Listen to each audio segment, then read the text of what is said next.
Welcome. In this class, let us discuss radio communication. Myself, Shivkumar N, working as Assistant Professor in Physics at GFGCW Nagar. Radio communication is the communication between two ends, with transmitting and receiving ends by using radio waves. The main tool for communication is propagation of radio waves. The radio wave propagation is the forward travel of electromagnetic radio waves in space.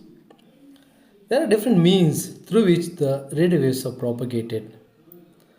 And let us discuss three basic ways. They are 1. The ground waves, 2. the sky waves, and 3. the space waves. Let us discuss one by one. The ground waves. These are the radio signals that are transmitted along the surface of the earth. They travel from the transmitter to receiver for a very short distance. They have frequency lesser than 3 MHz. If we want to send a signal having frequency more than 3 MHz, we have to adopt different method. And let us move on to the other method, that is sky wave propagation. These are waves which are radiated from the transmitting antenna in a direction such that a large angle is produced with respect to the horizontal of the earth. And they are sent back by the ionosphere to the receiver. Here, the sky waves have a frequency range between 3 MHz and 30 MHz. If we send the sky waves having more frequency than 30 MHz, then they penetrate into the ionosphere and get lost in the space.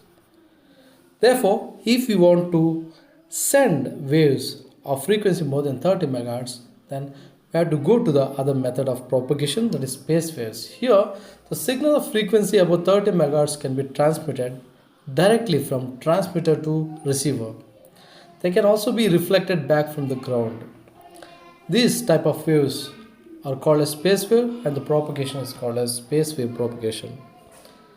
The prominent among these three is sky wave propagation. Let us now discuss sky wave propagation.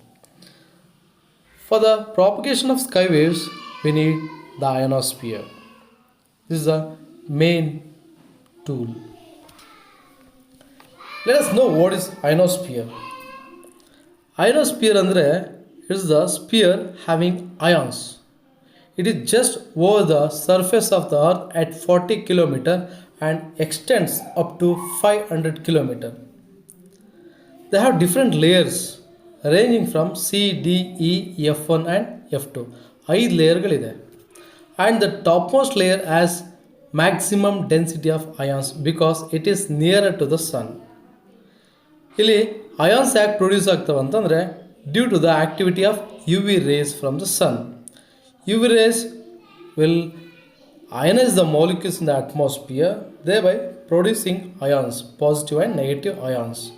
And the density of the ions is very much high in the F layer. Further, F layer is divided into F1 and F2. And next to them, we see the layer E, which has lesser density of ions compared to F layer. Next comes D layer and C layers. Here we can see the difference in densities. And ರಾತ್ರಿ ಹೊತ್ತು ನೋಡಿದ್ರೆ ಈ ಎಲ್ಲ layers ಇರ್ತಾವಂದರೆ ಇರೋದಿಲ್ಲ.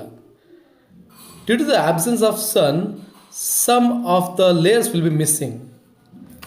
ಯಾವ್ಯಾವುದು ಅಂದರೆ C layer ಇರಲ್ಲ, D layer ಇರೋದಿಲ್ಲ. ಹಾಗೆ F1, F2 ಲೇಯರ್ಗಳಲ್ಲಿ ಅವೆರಡು ಕಂಬೈನ್ ಆಗಿ ಎಫ್ ಲೇಯರ್ ಮಾತ್ರ ಇರುತ್ತೆ. ಹಾಗಾಗಿ ರಾತ್ರಿ ಸಮಯ due to the cosmic rays activity we see 2 layers, that is E and F layers ಎರಡು ಇರ್ತವೆ. ಹಗಲೊತ್ತಲ್ಲಿ 5 ಲೇಯರ್ಸ್ಗಳನ್ನ ನಾವು ನೋಡ್ಬೋದು, C, D, E, F1 and F2. ಇದು ಐನೋಸ್ಫಿಯರ್ ಬಗ್ಗೆ. ಇವು ಎಷ್ಟೆಷ್ಟು ಎತ್ತರದಲ್ಲಿರ್ತಾವಪ್ಪ ಭೂಮಿಯಿಂದ ಅಂತಂದರೆ, ನಾನು ಆಗಲೇ ಹೇಳಿದೆ ಸುಮಾರು 40-50 ಕಿಲೋಮೀಟ್ರಿಂದ ಸುಮಾರು 500 ಕಿಲೋಮೀಟ್ರ್ ತನಕ ಕೂಡ ಎಕ್ಸ್ಟೆಂಡ್ ಆಗ್ತವೆ. ನಮ್ಮ ಅಟ್ಮಾಸ್ಫಿಯರ್ ಇರೋದೇ 1000 ಕಿಲೋಮೀಟ್ರ್ ತನಕ, ಬಟ್ ಅಯೋನೋಸ್ಫಿಯರ್ 500 ಕಿಲೋಮೀಟ್ರ್ ತನಕ ಇರುತ್ತೆ. ಸಿ ಇಂದ ಡಿ ತನಕ ಸುಮಾರು ಒಂದು 10 ಕಿಲೋಮೀಟರ್ ರೇಂಜ್ ಇರುತ್ತೆ. ಡಿ ಸುಮಾರು ಒಂದು 60 ಕಿಲೋಮೀಟರ್ ಸ್ಟಾರ್ಟ್ ಆಗಿ 90 ಕಿಲೋಮೀಟರ್ ತನಕ ಎಕ್ಸ್ಟೆಂಡ್ ಆಗುತ್ತೆ D. And E starts from 90 kilometre and extends up to 150 kilometre. And the F layer starts from 150 kilometre and ranges up to 500 kilometre. ಹಾಗಾಗಿ ಅತ್ಯಂತ ದೊಡ್ಡ ಲೇಯರ್ ಅಂತಂದರೆ ಎಫ್ ಲೇಯರು. ಅತ್ಯಂತ ದೊಡ್ಡ ಲೇಯರ್ ಎಫ್ ಲೇಯರು, ಜೊತೆಗೆ ಅದರ ಡೆನ್ಸಿಟಿ ಕೂಡ ತುಂಬ ಜಾಸ್ತಿ ಇದೆ. ಇಂಥ ಒಂದು ಅಯೋನೋಸ್ಫಿಯರ್ನ ಮಹತ್ವ ಏನು, ರೋಲ್ ಏನು, ಯಾಕೆ ನಮಗೆ ಬೇಕಿದು ಅಂತ ನೋಡಿದಾಗ it is very prominent in transmitting the radio waves. ಅದರಲ್ಲೂ ಕೂಡ ಸ್ಕೈ ವೇವ್ಸ್ ರೇಂಜ್ ಏನಿದೆ 3 ಮೆಗಾಹರ್ಟ್ಸ್ ಟು 30 ಮೆಗಾಹರ್ಟ್ಸ್, ಈ ಒಂದು ರೇಂಜ್ನ ಫ್ರೀಕ್ವೆನ್ಸಿ ಸಿಗ್ನಲ್ಸ್ನ ಕಳಿಸ್ಲಿಕ್ಕೆ ಅತ್ಯಂತ ಮಹತ್ವಪೂರ್ಣದಾಗಿದೆ. ಹೇಗೆ? There are different layers of different densities. ಹಾಗಾಗಿ if you send the signals have frequency range from 3 megahertz to 30 megahertz, ಏನಾಗುತ್ತೆ, total internal reflection phenomena takes place. Therefore they are sent back to the earth. So ನಾವು ಕಳಿಸುವಂಥ waves ಏನಾಗುತ್ತೆ, they are sent back to the earth because of total internal reflection phenomena. Yes, total internal reflection phenomena ಆಗಬೇಕಂತಂದರೆ we come across the critical angle. ಅದು ಇಲ್ಲೂ ಕೂಡ ಅನ್ವಯ ಆಗುತ್ತೆ. There is critical angle for the propagation of radio waves above which the signals will not be reflected back but they are lost into the space. ಹಾಗಾಗಿ ನಾವು ಯಾವುದೇ ಒಂದು ಸಿಗ್ನಲ್ನ ಕಳಿಸ್ಬೇಕಾದ್ರೆ the signal should have the angle less than critical angle for that particular layer. So ಯಾವೊಂದು particular ಲೇಯರಿಂದ ನಾವು ಆ ಡೈರೆಕ್ಷನಲ್ಲಿ ಕಳಿಸ್ತಾ ಇದ್ದೀವೋ, ಕ್ರಿಟಿಕಲ್ ಆ್ಯಂಗಲ್ ಎಷ್ಟಿರುತ್ತೆ ಅದಕ್ಕಿಂತ ಎಲ್ಲ ಒಂದು ಸಿಗ್ನಲ್ಗಳನ್ನ ಒಂದು ಆ್ಯಂಗಲ್ ಏನಾಗಿರಬೇಕು, ಲೆಸ್ ದ್ಯಾನ್ ಕ್ರಿಟಿಕಲ್ ಆ್ಯಂಗಲ್ ಆಗಿರಬೇಕು. So the direction of propagation is very very important. ಯಾವ ಡೈರೆಕ್ಷನಲ್ಲಿ ನಾವು ಕಳಿಸ್ತಾ ಇದ್ದೀವಿ ಅನ್ನೋದು ತುಂಬ ತುಂಬ ಇಂಪಾರ್ಟೆಂಟ್ ಆಗಿರುತ್ತೆ. Once again I repeat, the direction should be ಯಾವ ರೀತಿ, direction is taken care of by angle. ಅದೆಷ್ಟಿರಬೇಕು, it is lesser than critical angle, ಹೀಗಿರಬೇಕು. ನೆಕ್ಸ್ಟ್, ಇಲ್ಲಿ ನಾವು ಇದೇ ಒಂದು ಡಯಾಗ್ರಾಮ್ನಲ್ಲಿ ಇನ್ನೂ ಹಲವಾರು ಸಂಗತಿಗಳನ್ನ ನೋಡ್ತೀವಿ. ಇಲ್ಲಿ ಕ್ರಿಟಿಕಲ್ ಆ್ಯಂಗಲ್ ಇದೆ, ಜೊತೆಗೆ ಸ್ಕಿಪ್ ಡಿಸ್ಟೆನ್ಸ್ ಅಂತ ಇದೆ. And there are 5 different signals naming 1 2 3 4 5 5 different ಸಿಗ್ನಲ್ಸ್ನ ಕಳಿಸಿದ್ದಾರೆ. The wave number 5 is escaped into the space, similarly 4, whereas the wave number 3 is reflected back. Because ಅದು ಎಷ್ಟು ಆ್ಯಂಗಲಲ್ಲಿದೆ ಅಂದರೆ it is sent at an angle equal to critical angle. ಅಷ್ಟು angle ಅದನ್ನ ಕಳಿಸಿದಾಗ it is reflected back. And other waves at frequency lesser than critical angle are sent back to the earth, but they have traveled more distance.